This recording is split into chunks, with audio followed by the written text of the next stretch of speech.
Fala galera, professor Rafael Pinho, tudo bem? O seu professor de Direito Penal e Legislação Penal Especial aqui da Loja do Concurseiro, curso online que mais cresce no Brasil. Meu amigo, minha amiga, olha só, eu estou aqui nesse momento convocando você, futuro policial militar do Amapá, você que vai prestar esse concurso público agora, a vir estudar com a gente, tá? Nós vamos agora, nesse momento, fazer uma lista aqui sobre algumas questões da nova lei de abuso de autoridade. Então vem comigo, pega papel, pega caneta, presta atenção no que eu vou explicar. Eu tenho certeza que só com esse vídeo você já vai ficar safo. Imagina estudando com a gente de forma contínua aqui. Então vem comigo, olha só. Então a primeira questão, ela diz assim: considerando a nova lei de abuso de autoridade, podemos afirmar exceto. Muito cuidado com esse tipo de comando, tá bom? Podemos afirmar exceto é o que nós não podemos afirmar, e você vai dizer assim: ah, professor, óbvio, né? Jamais erraria um comando desse. Então, aqui eu coloquei o exceto em destaque, na prova não vai estar destacado. E muitas vezes a prova traz assim: considerando a lei de abuso de autoridade ou considerando a nova lei de abuso de autoridade, não podemos afirmar, ou está correto afirmar exceto. Então, cuidado com esses comandos que enrolam a cabeça do aluno na hora da prova. Então, ele quer o que está errado, bora analisar uma a uma. A alternativa A diz que a lei define os crimes de abuso de autoridade cometidos por agente público, servidor ou não, perfeito, que no exercício de suas funções, suas atribuições, ou ainda que não esteja no exercício de suas funções, mas a pretexto de exercer suas funções, abuse do poder que lhe tenha sido atribuído, né? Então, o que está sendo colocado na alternativa A está 100% correto, como a questão pede o errado, então a gente já não marca a alternativa A.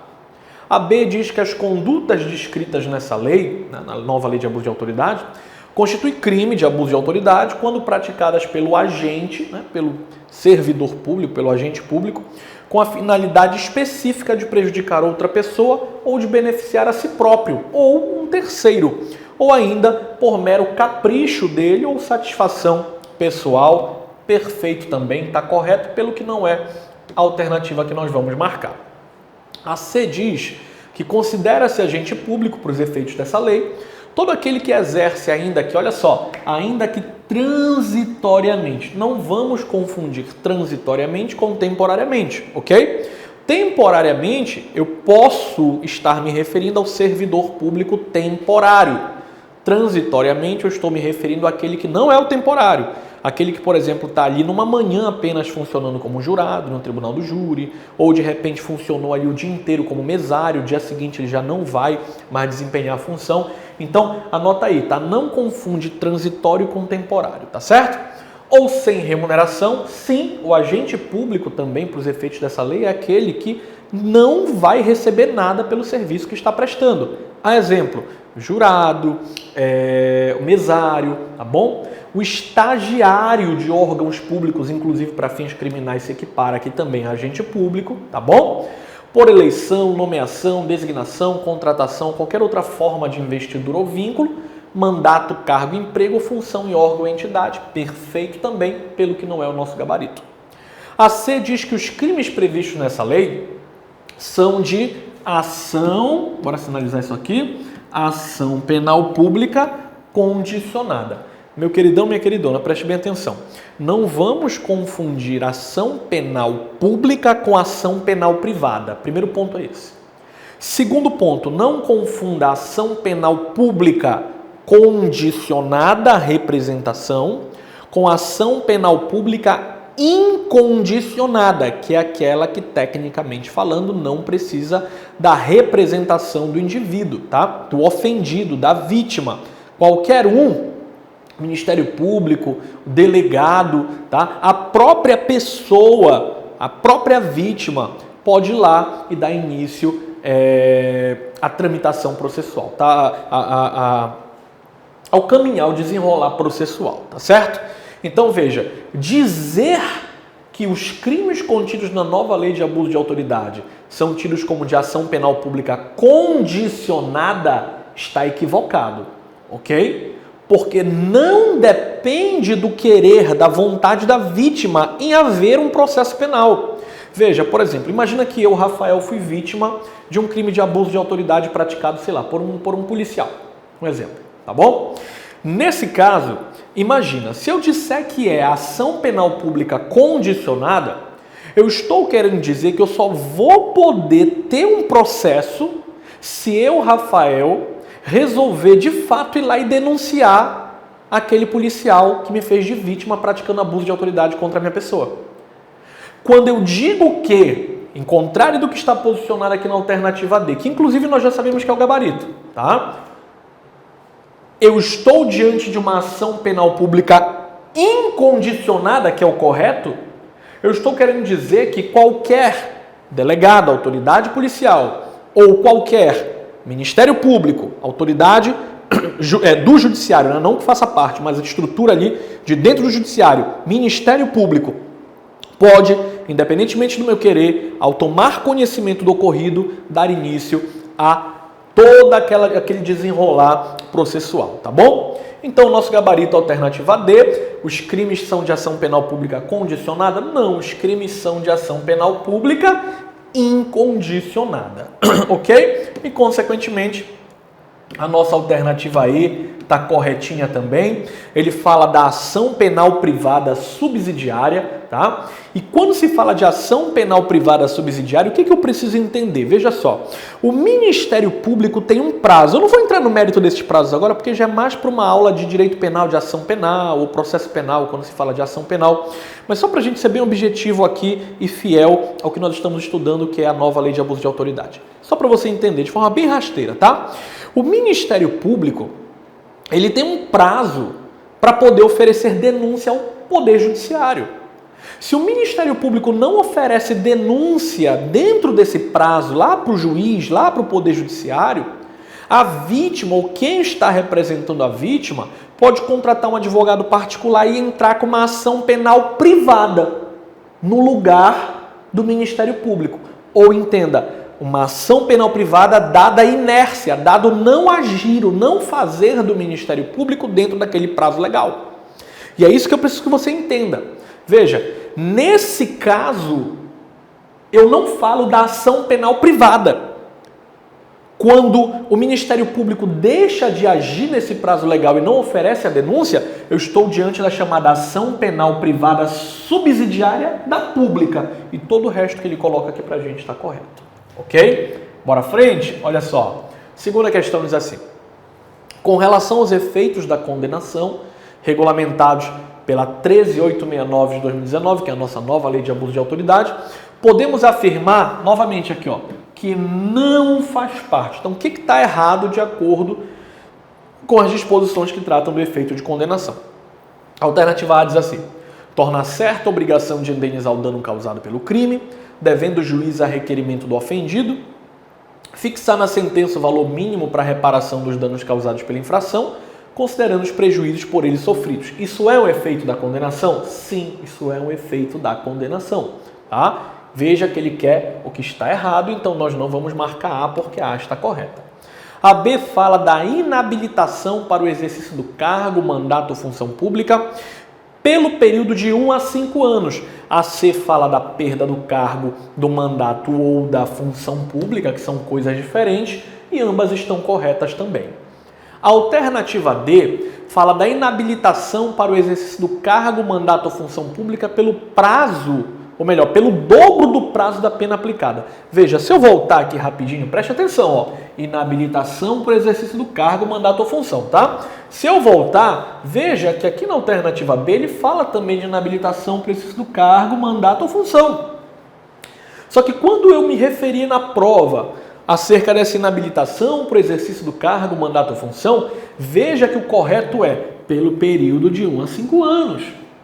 Então, consequentemente, o meu gabarito é a alternativa D, porque ele mencionou uma disposição que não está de acordo com a lei, ao citar o dobro do prazo da pena aplicada. A alternativa E está corretinho quando menciona que alguns dos efeitos da condenação estão ali condicionados à ocorrência da reincidência lá no crime de abuso de autoridade e que eles não são automáticos, inclusive devendo o juiz declará-los de forma motivada na sentença.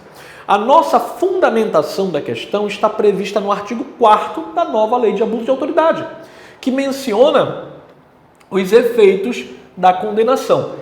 Isso aqui é questão de prova, ok? Isso é questão de prova, amigão. Tu quer acertar a questão na prova? Então tu tem que botar ali na tua lista de artigos para estudar na nova lei de abuso de autoridade o artigo 4º. Isso é fato, tá bom? Então, Rafael, quais são os efeitos da condenação? Inciso 1. Torna certa a obrigação de indenizar o dano causado pelo crime, devendo o juiz a requerimento da vítima, do ofendido, fixar na sentença o valor mínimo para a reparação dos danos causados pelo cometimento daquela infração, considerando os prejuízos sofridos pela vítima, tá? O segundo efeito da condenação é a inabilitação. Veja que ele não disse perda, suspensão e qualquer outra coisa do tipo. A palavra que ele usou é inabilitação. Isso é muito importante de lembrar para a prova. Então, o segundo efeito de condenação é a inabilitação para exercício do cargo, mandato ou função pública, claro, pelo período de 1 a 5 anos e não pelo dobro, como a alternativa errada apontou. E 3, fala da perda do cargo, do mandato ou da função pública. Então veja que existe uma diferença, tá? Aqui eu falo de inabilitação, ou seja, ele vai ficar impossibilitado de desempenhar o cargo, mandato ou função pública pelo período de 1 a 5 anos, de no mínimo 1 ao máximo de 5 anos. E o terceiro efeito é ele perder o cargo dele, de forma definitiva, obviamente, ele não menciona prazo aqui. Lá no parágrafo único ele menciona, eu acho que foi a última alternativa que nós falamos que os efeitos, alguns efeitos da condenação estão sujeitos ali à ocorrência de reincidência, né? Se você vê o parágrafo único, ele diz que especificamente os efeitos, do inciso 2 e do inciso 3, eles são condicionados à ocorrência de reincidência em abuso de autoridade. E eles não são automáticos, isso é muito importante para a prova. Ou seja, eu posso dizer que quem pratica abuso de autoridade a primeira vez já vai direto perder o cargo? Não, porque o inciso 3 que fala da perda do cargo, no parágrafo único ele está dizendo que só acontece a perda do cargo, assim como só acontece a inabilitação, se o indivíduo for reincidente no crime de abuso de autoridade. Ok? Maravilha. Olha só, bora lá para a nossa terceira questão que diz assim. Nos termos da 13869 de 2019, nos termos da nova lei de abuso de autoridade, aquele que deixar, presta bem atenção, aquele que deixar injustificadamente de comunicar a prisão em flagrante à autoridade judiciária no prazo legal, fica sujeito a uma pena de quanto? De quanto tempo? Então, bora entender antes de imaginar o seguinte. Eu posso ter deixado de comunicar a prisão em flagrante que eu fiz e justificar o porquê. Não vai ter crime. Agora, a partir do momento que eu realizo uma prisão em flagrante, não comunico que eu realizei uma prisão em flagrante, tampouco tenho qualquer justificativa no que diz respeito a não ter comunicado essa prisão em flagrante, eu pratico o crime de abuso de autoridade. Agora, qual que é a pena? Então, presta atenção aqui no bizu, tá bom? Veja que as alternativas, elas trazem o seguinte: detenção de 6 meses a 2 anos e multa, reclusão de 6 meses a 2 anos e multa, detenção de 6 meses a 4 anos e multa, reclusão de 6 meses a 3 anos e multa e detenção de 5 a 8 anos e multa. Meu amigo, o nosso gabarito aqui é a alternativa A. Primeira coisa que eu preciso compreender: todos os crimes, todas as penas previstas na lei de abuso de autoridade vão ter o E, multa. Nunca mesmo tu vais encontrar um ou, multa, ou ele não vai mencionar multa. Então, todas as penas que tu tem lá, ou vai ser uma detenção, né, de 6 meses a 2 anos, ou de 1 a 4 anos, mas todas vão prever o pagamento de uma multa. Começa por aí. Então, se eu já tenho essa visão, isso já me ajuda a começar a questão. Segundo ponto, eu não vou ter pena de reclusão. Terceiro ponto, eu tenho que entender o seguinte: quando eu tenho uma pena que é maior que 4 anos, eu não vou punir com detenção. Pena maior que 4 anos, no caso da máxima, é reclusão e não detenção. E aí me sobra uma detenção de 6 meses a 4 anos. Não existe detenção de 6 meses a 4 anos. Existe a pena de detenção de 6 meses a 2 anos e multa, e a de 1 a 4 anos e multa. O que ele fez na B? Ele misturou as duas. Ou melhor, o que ele fez aqui na C, né? Ele misturou as duas, tá? E como dito, se eu acerto a C, se eu sei que a C está errada, eu também sei que a B está errada. Primeiro, por conta da reclusão, e segundo, porque não existe 6 a 2.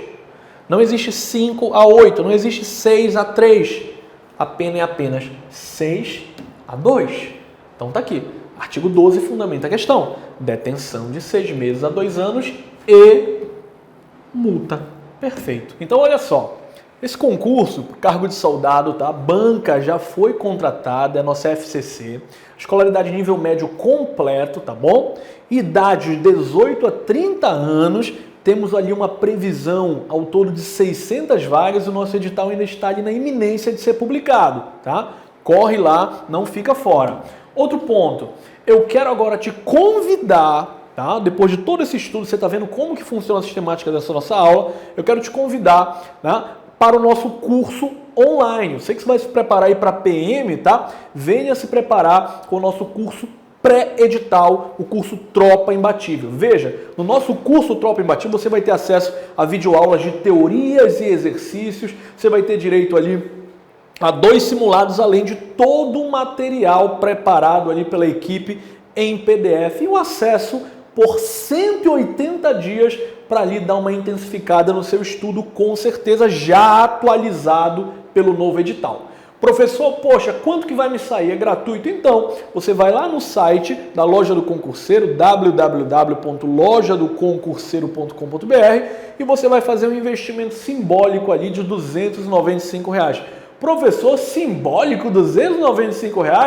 Então, eu tenho certeza que você já gastou bem mais que isso com coisas que não agregavam tanto para ti. Então, eu tenho certeza que adquirindo o nosso curso online, você vai estar na plena e mais efetiva condição de concorrer à altura e ser aprovado nesse concurso, tá bom? A equipe é muito boa, gente, a estrutura é excelente, tá? Então, nós garantimos aqui que, de fato, você vai aprender, eu garanto aqui que de fato você vai aprender direito penal com qualidade comigo, tá bom? Você verifica lá, eu acho que dá para ser, passa no cartão, passa no cartão, aí no Pix, no boleto, paga de tudo que é forma. Entra lá, faz teu investimento, vem estudar conosco. Eu garanto que você vai ter sucesso garantido, tá bom? A quarta questão diz assim: nos crimes de abuso de autoridade, alternativa A, o Ministério Público tem 48 horas a partir da representação da vítima para oferecer denúncia sob pena de decadência.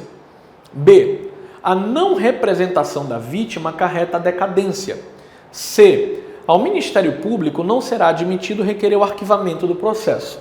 C. Caberá queixa-crime subsidiária no caso da inércia do MP, ou seja, quando o MP não fizer nada.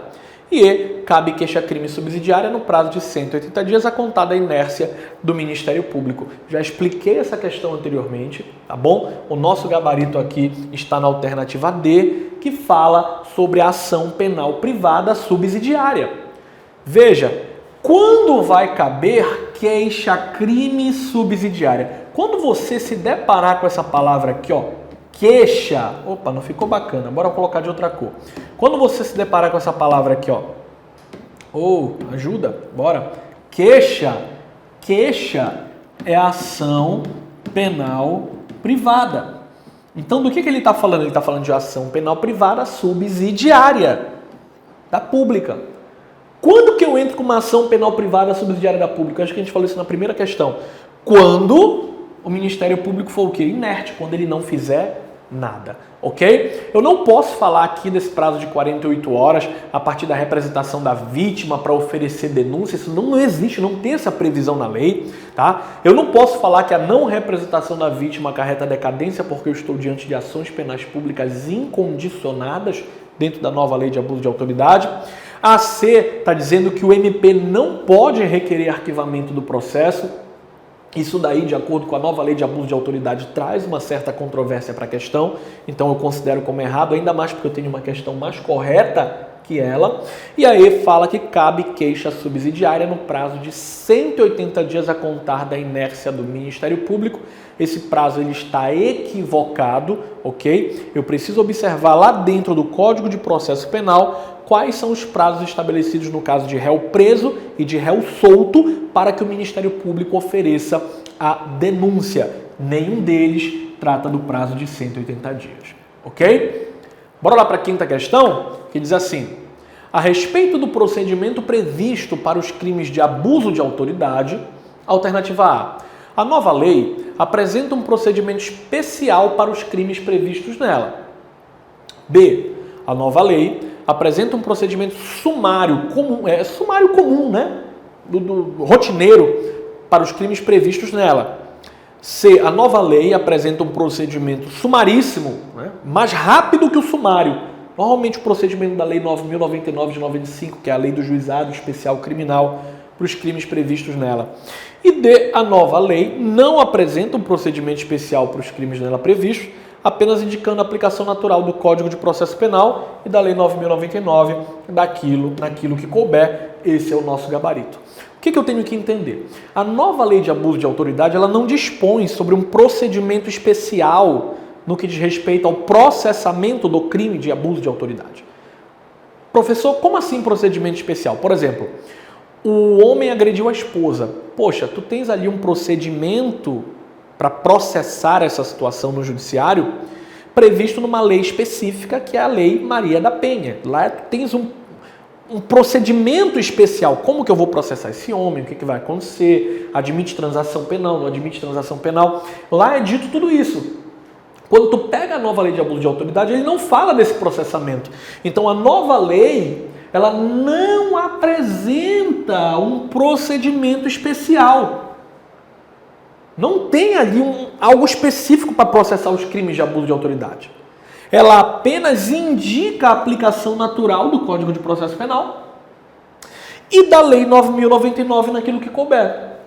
Mas, professor, o senhor não acabou de falar que a Lei 9.099 é o procedimento sumaríssimo? Sim!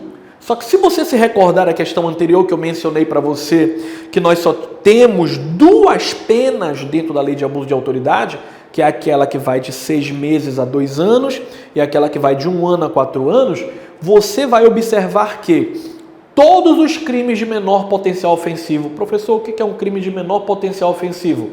É aquele em que a pena máxima não ultrapassa 2 anos, 6 meses a 2 anos. É regido pela Lei 9.099 de 95. Então, quando eu praticar um crime de abuso de autoridade que traga uma pena de detenção de 6 meses a 2 anos e multa, eu vou ser processado por um juizado especial criminal. Lei 9.099 de 95, procedimento sumaríssimo. Só que é possível que eu pratique um crime lá de dentro da lei de abuso de autoridade, que eu tenha ali uma pena que seja de até 4 anos, né? 1 a 4 anos, que eu pontuei ainda há pouquinho para ti também. Como ela ultrapassa 2 anos, quem é que vai regulamentar? Quem é que vai recepcionar esse crime em questão? Quem que vai dizer como que ele vai ser processado? É o Código de Processo Penal. Então, nosso gabarito, alternativa D de delta. Bora lá para o 6º item. Sobre o direito à liberdade de consciência e de crença ao livre exercício do culto religioso, podemos afirmar, alternativa A, é assegurado amplamente, né, o livre exercício de crença e de culto religioso, ele é assegurado amplamente, mesmo que o culto seja contrário à ordem, à tranquilidade e ao sossego público. Isso aqui está completamente errado, tá? Tu podes fazer e falar o que tu quiser. Agora, a partir do momento que isso começa a interferir na ordem pública, na tranquilidade pública, no sossego público, aí já começa a ter um certo imbróglio ali dentro da esfera jurídica, tá bom? É aquela história do meu direito começa onde o teu termina.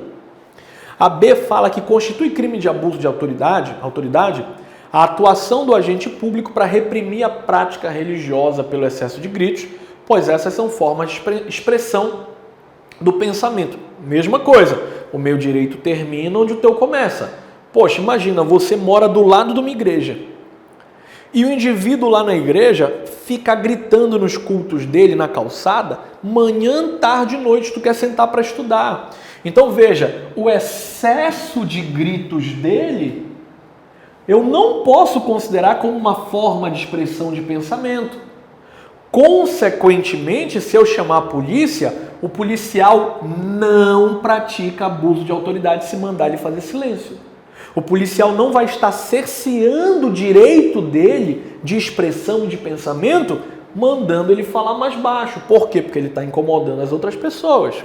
C. Constitui abuso de autoridade a fixação de uma pena restritiva de direito consistente em prestação de serviço à comunidade em templo religioso. Imagina, você é ateu, ou você é evangélico, ou você é do candomblé, não sei qual a tua religião, e aí o juiz te aplica uma pena restritiva de direito, ele manda tu prestar serviço à comunidade. E aí, só para te sacanear, o juiz te bota para prestar serviço à comunidade dentro de um templo religioso. Isso está completamente errado. Então, podemos afirmar a alternativa C de Charlie, e a D fala que constitui abuso de autoridade a reprimenda da prática do curandeirismo, tá bom? Não é abuso de autoridade reprimir o curandeirismo, porque o curandeirismo é crime. Então, quando eu vou lá e ponho fim a alguém que está exercendo o curandeirismo, eu não pratico abuso de autoridade. Ok? Maravilha. Bora para a 7ª questão. Se o agente atua com abuso de autoridade e causa lesões corporais, ele responde pelo quê? Para rapidinho aí. O indivíduo, ele agiu com abuso de autoridade, praticou um crime. E praticou lesão corporal. Então veja, ele tem 2 crimes, 2 condutas, com 2 resultados diferentes. Certo? Certo. Alternativa A. Ele responde apenas por abuso de autoridade, ficando absolvida a lesão corporal? Não, claro que não. Não se fala aqui de absolvição de lesão corporal. B. Ele responde apenas por lesão corporal, ficando absolvido abuso de autoridade? Não. Mais uma vez, eu tenho 2 crimes, 2 condutas diferentes. Uma não está relacionada ou não interfere na outra. C. Pelos 2, abuso de autoridade e lesão corporal em concurso material. E o aluno fala assim, poxa, o que é concurso material, né? E a D fala pelos 2, só que em concurso formal. Aí a dúvida do aluno é, poxa, se eu tivesse ali de fato estudado um pouco mais, se eu tivesse ali de fato, de repente, ido atrás da informação do que é o concurso formal, o que é o concurso material, de repente eu acertaria essa questão. Então, eu vou dar uma dica para ti, tá? Anota aí. Qual é a diferença do concurso formal para o concurso material? Veja, no concurso material, tende a ocorrer mais de uma ação e 2 ou mais crimes. Já no concurso formal, basta uma ação e 2 ou mais crimes. Então, calma aí, bora entender isso legal. No concurso material, má de mais, né? Concurso material, mais de uma ação. Ok? Praticou abuso de autoridade, mais de uma conduta, entenda. No concurso formal, basta uma conduta. Esquece essa história de 2 ou mais crimes, porque ambas vão ter 2 ou mais crimes, 2 ou mais crimes. Então, concurso material, mais de uma conduta, mais de uma ação. Concurso formal, uma única ação. Então, o meu gabarito qual que é? O meu gabarito é o que fala do concurso material, mais de uma conduta. Qual foi a conduta que ele praticou mais de uma vez? Abuso de autoridade e lesão corporal. Fechou? Pegou a dica? Maravilha. Olha só, bora prosseguindo aqui o nosso estudo. Lá na 8ª questão, e eu vou até te dar uma dica depois, tá? Dá uma olhadinha aí depois, aproveita e dá uma olhadinha lá no YouTube mesmo. Procura lá o meu canal do YouTube, Professor Rafael Pinho, que você vai encontrar ali algumas dicas legais dentro do direito penal e de legislação para dar um up no teu estudo, beleza?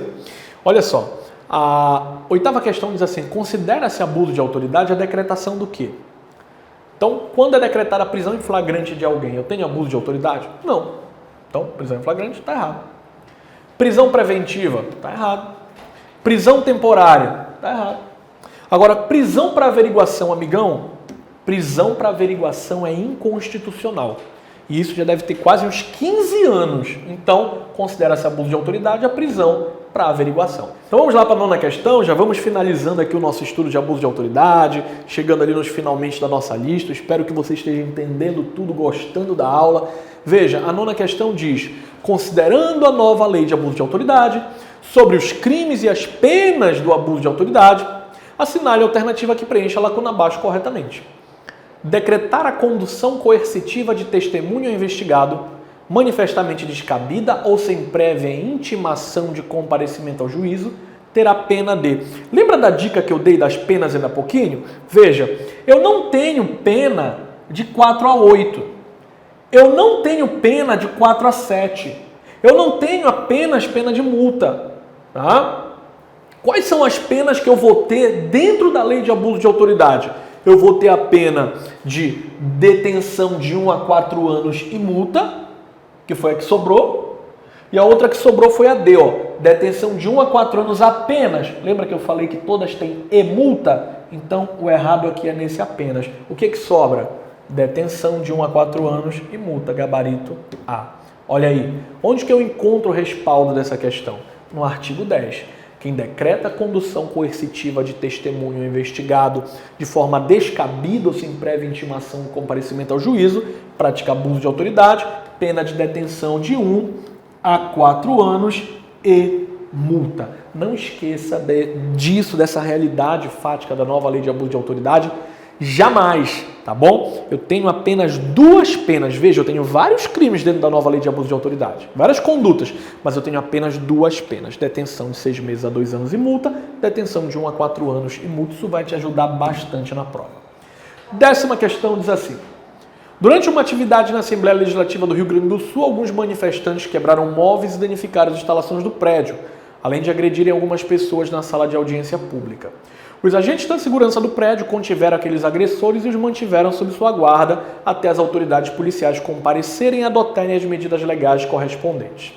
Nesse intervalo de tempo, alguns agentes, olha só, alguns agentes públicos, utilizaram uma placa que colocaram no pescoço dos manifestantes com os seguintes dizeres: animais irresponsáveis não merecem liberdade. A questão da prova está aqui nesse trecho apenas. Para que fossem vistos e ridicularizados perante os presentes. Qual foi o ato cometido por esses agentes? Crime hediondo? Não, porque lá no artigo 1º, naquele rol taxativo dos crimes hediondos, eu não tenho a previsão para essa conduta dentro da lei de crimes hediondos. Contravenção insidiosa, isso não existe. Acusação caluniosa, isso não existe. Existe denunciação caluniosa. Excesso de arbitrariedade, isso não existe também, não é crime, tá? O que sobra? Abuso de autoridade, que é o nosso gabarito, alternativa D, tá bom? Então veja, o crime praticado pelo agente de segurança do prédio, ele vai se amoldar ao artigo 13, inciso 2 da nova lei de abuso de autoridade. Os crimes inseridos nessa lei não fazem parte do rol de crimes hediondos, elencados lá no artigo 1º da referida lei de crimes hediondos, a 8072 de 90. Valendo salientar que esse rol é o quê? É taxativo, ou seja, não admite outros crimes, outras condutas que não as que estejam ali no próprio artigo 1º. E não exemplificativo, pelo que a alternativa A está incorreta.